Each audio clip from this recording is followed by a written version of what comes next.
Gwe kawaida nagambye va mu bintu bino gwe era mungambe owulira kugambye va mu bintu bino owulira gwe wano sikwagala wo gwe owulira gwe nja kuyisa bubi gwe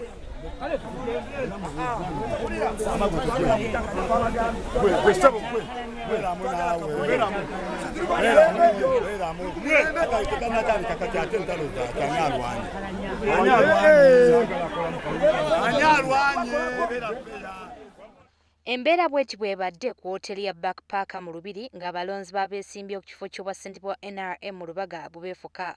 Abdallah Kitata ne Singh Paminda Katongole bonna abadde beesimbyeyo era ng'oluvannyuma abawagizi bwe batandise okulwanagana buli ludda obwedda nga lulangira lunnaalwo okuleeta abantu abali ba kibiina kya NRM okwetaba mu kulonda. Agafuuka ssentebe wa disitulikiti y'e Lubaga ng'abantu bonna tebamuwagira n'ayita mu balijisitula b'e Lubaga ne bayiwa akalulu nga tewali mutawaana gwonna abantu balinda kulonda security weeri tewali muntu abuzaabuza tewali kiki Singi n'ayita mu balijisitula be ne bayiwa okulonda okubadde wano.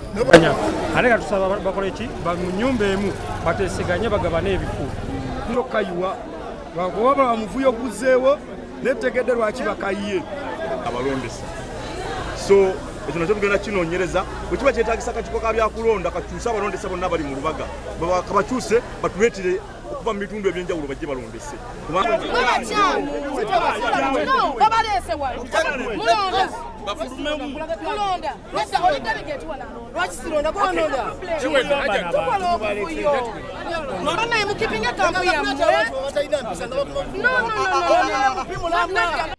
gye bikidde nga poliisi eyitiddwa okutaasa embeera kakananga okulonda kugudde butaka.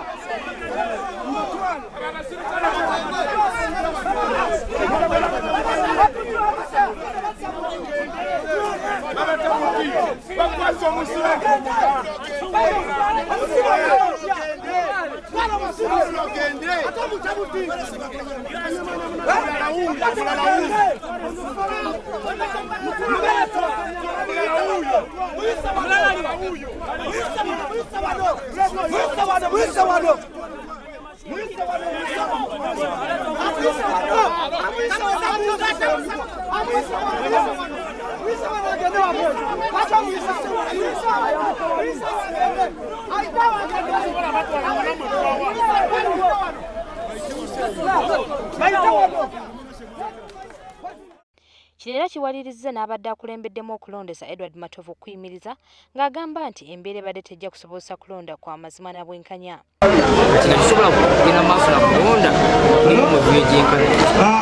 Tusalawo enkya ekifo ekitutinga emala bulungi tujja kulonda enkya era tujja ababiri bano ensonga basitutte ku kitebe kyabwe eky'ekibiina ekya Ddondo nga babasalyewo ekyokukola.